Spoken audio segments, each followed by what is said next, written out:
Ladies and gentlemen, welcome to Chanel Jasmine, the best novel Chanel for romantic stories. Hai guys, selamat datang di channel Jasmine, channel terbaik untuk menyimak novel-novel romantis. Mohon dukung channel ini dengan subscribe, like dan share video-video yang ada di channel ini. Terima kasih. Kaisar Agung Seni Bela Diri Bab 764. Hampir 20 dewa tingkat kaisar dan lebih dari 1000 dewa tingkat raja, kumpulan kekuatan besar ini sepenuhnya dihancurkan oleh Luo Xiu dan Ji Xiaozi. Ruang angkasa dengan radius lebih dari 10.000 mil menjadi kekacauan murni.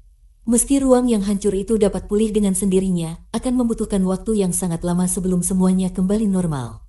Mayat para kultivator tingkat tinggi, senjata magis yang rusak, semuanya menjadi bukti pertempuran dahsyat yang terjadi di sini.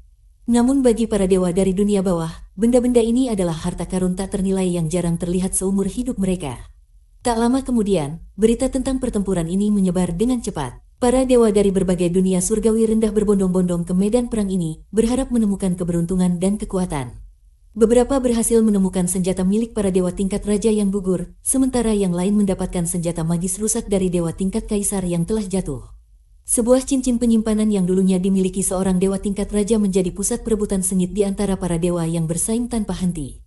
Namun, bagi Luo Xiu dan 3 wanita di sisinya, semua benda itu hanyalah barang-barang yang sama sekali tidak menarik perhatian mereka. Ini adalah kenyataan pahit bagi mereka yang berada di tingkat paling bawah dalam jalan bela diri. Setelah semua anggota dari Sekte Mingyang yang menyerang dihancurkan, Nan Menzong, yang sebelumnya menjadi sandera, berhasil diselamatkan oleh Luo Xiu.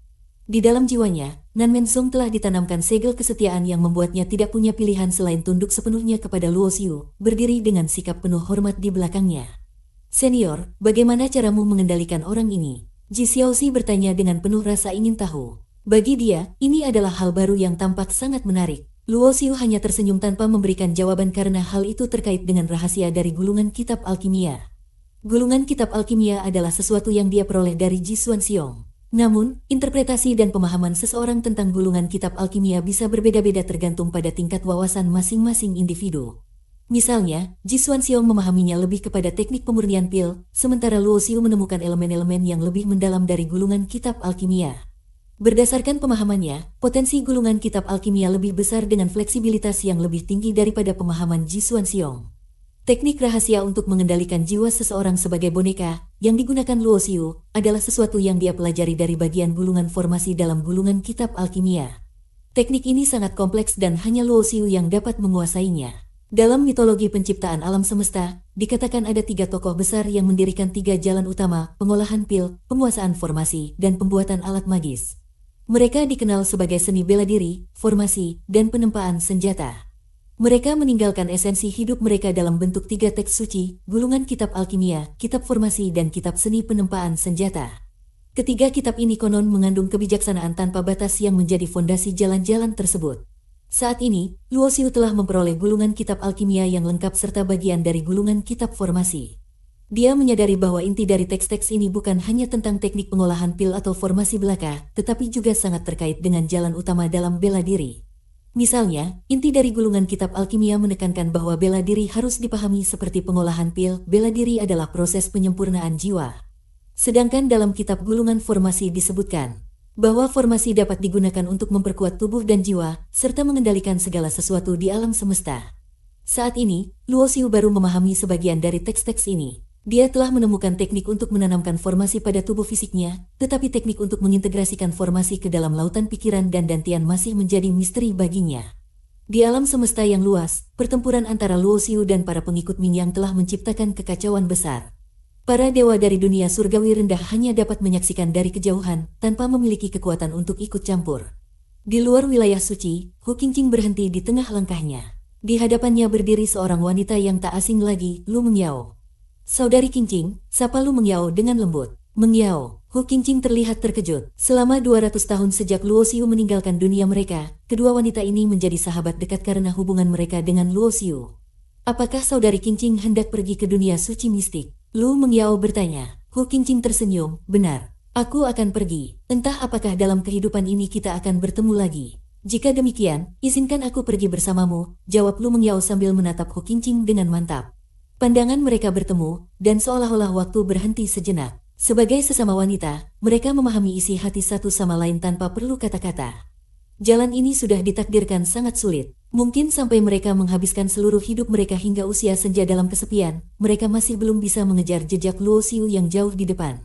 Aku sudah menyesal sekali sebelumnya, kali ini aku tidak akan membiarkan diriku menyesal lagi. Apa yang dicari manusia dalam hidup ini jika bukan hidup tanpa penyesalan? Mata Lu mengiau penuh tekad. Setelah mengalami begitu banyak hal selama bertahun-tahun, ia tidak ingin hidup dalam penyesalan saat dirinya tua nanti. Kalau begitu, mari kita pergi bersama, jawab Hu Qingqing tanpa menolak. Meski dia menyukai Luo Xiu, itu tidak berarti dia melarang orang lain untuk menyukainya juga. Keduanya berjalan berdampingan, memasuki wilayah suci. Saat siluet mereka perlahan menghilang di kejauhan, sosok lain muncul diam-diam di langit tinggi. Sosok ini adalah milik Nan Menzong, yang atas perintah Luo Xiu, bertugas melindungi Hu Qingqing dalam perjalanannya. Luo Xiu tahu bahwa Hu Qingqing akan mengikuti jejak langkahnya di masa lalu. Ia menghormati keputusan dan kepribadian Hu Qingqing, sehingga ia mengatur agar Nan Menzong, seorang ahli dengan kekuatan pada tingkat ke-6 Kaisar Dewa, menjadi pelindungnya. Dengan perlindungan tersebut, dia yakin bahwa Qingqing bisa melangkah lebih jauh di masa depan. Setelah urusan di lubang hitam kosmik selesai, Luo Xiu kembali ke gubuk jerami di desa Qingmiao. Dia berdiri di depan pintu, menatap kehampaan, dan merasakan getaran ruang. Seseorang telah menggunakan formasi teleportasi ruang untuk membuka jalan menuju dunia suci mistik. Tak terhindarkan, pikirannya melayang ke Hu Qingqing. Memberikan perlindungan padanya melalui Nan Menzong adalah hal yang terbaik yang bisa dia lakukan. Setiap orang memiliki jalannya masing-masing, dan jalan itu harus mereka tempuh sendiri. Luo Xiu hanya bisa mengendalikan dan menentukan jalannya sendiri. Adapun jalan orang lain, dia tidak memiliki hak untuk ikut campur dan tidak seharusnya. Mungkin inilah yang disebut alam, sebuah kelangsungan hidup yang alami, seperti air yang mengalir mengikuti jalannya. Waktu berlalu begitu cepat dan tahun-tahun melaju tanpa ampun. Sejak Luo Xiu membantai banyak ahli dari Sekte Mingyang, lubang hitam kosmik tetap tenang. Dalam diam, lebih dari 60 tahun berlalu, orang tua Luo Songlin dan Liu Suyun, yang tidak lagi bisa memperpanjang hidup dengan bantuan benda luar, akhirnya mencapai akhir usia mereka. Di sebuah bukit di luar desa Qingmiao, Luo Xiu dan kakaknya Luo Xiuer memakamkan kedua orang tua mereka bersama-sama. Luo Xiuer menangis terseduh-seduh. Namun, Luo Xiu tidak bisa menangis. Mungkin karena hatinya telah mengeras akibat jalan bela diri yang ia tempuh, atau mungkin karena ia sudah mempersiapkan diri untuk hari ini. Atau, mungkin karena ia tahu bahwa kedua orang tuanya bukan benar-benar meninggal dalam arti sesungguhnya. Mereka akan bereinkarnasi dalam siklus kehidupan yang misterius, lahir kembali di masa depan. Kedua orang tua pergi dengan tenang dan damai. Dalam hidup mereka, mereka telah mengalami banyak hal yang bahkan tidak pernah terbayangkan oleh manusia biasa. Kehidupan mereka telah mencapai titik tanpa penyesalan, tanpa kekurangan. Hidup seperti itu, bagi manusia biasa, bisa disebut sebagai kehidupan yang sempurna. Selama lebih dari 60 tahun, Luo Xiu tidak berlatih.